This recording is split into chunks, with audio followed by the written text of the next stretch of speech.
Greetings, y'all, from the great state of Texas. I just want you to know we're down here in God's country, and I want you to know I love God.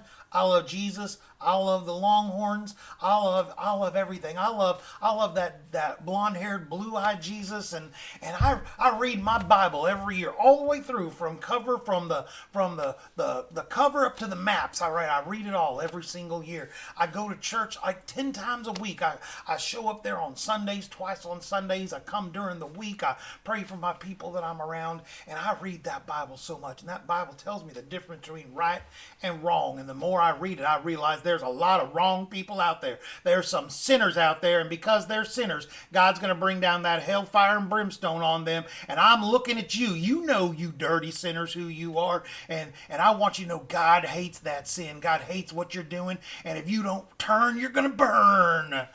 Yeah. God bless America. God bless Texas. And God bless all of those people that are going to follow him. They're going to be persecuted for preaching the true word.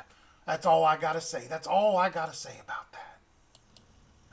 All right. Well, you guys have probably seen somebody or heard somebody that you thought, that is what people think Christianity is all about. I mean, when we watch a news story, we'll see somebody on the news story that's just bringing this anger and always seems to be a little put off about their faith, and for some reason they give off this air that I'm better than you and you're not as good as me. And I want to tell you that if that's your impression of what a Christian is, those people that are giving you that impression, and usually those people that are sharing that with you, are not people that are following Jesus' teachings. You often see that maybe on the news and it's some crazy guy out there, but 99% of the Christians out there, they're not that guy.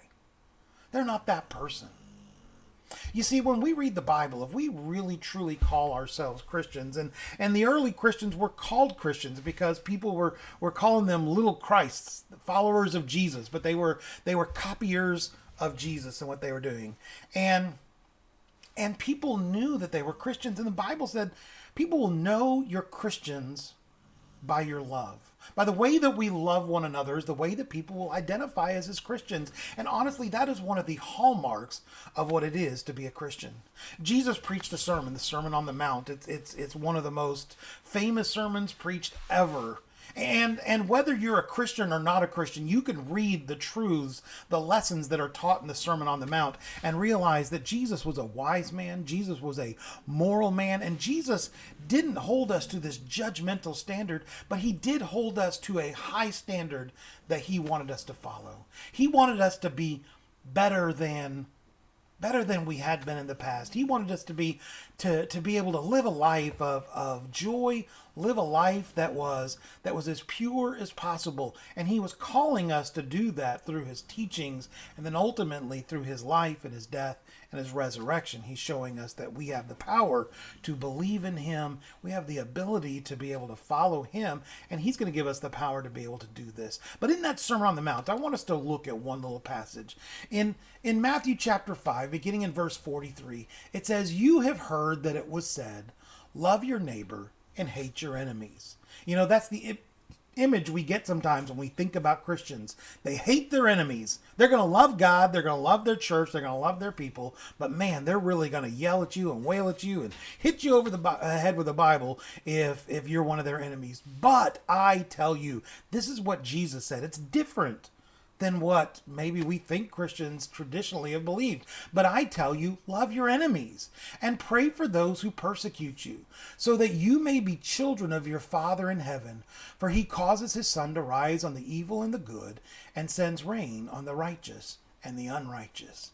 I love that passage. It tells us if we as Christians truly want to be like God, then we have to be like God, who causes it to shine sun on both righteous people and unrighteous people, and rain for their crops on both the righteous people and the unrighteous people.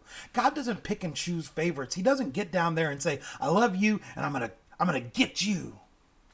Instead, God says, love your neighbors, Love your enemies. If you don't know a Christian that's like that, I want to encourage you to have a little more conversation with the person that shared this video with you. Come and visit us at church over at Centerpoint or at a church nearby you, and find out that the people in that church really genuinely do love and care about you and want to build a strong and positive and powerful relationship with you. Look forward to talking to you again soon. There's going to be more of just these little bitty 5-minute videos coming out in the future. See you then.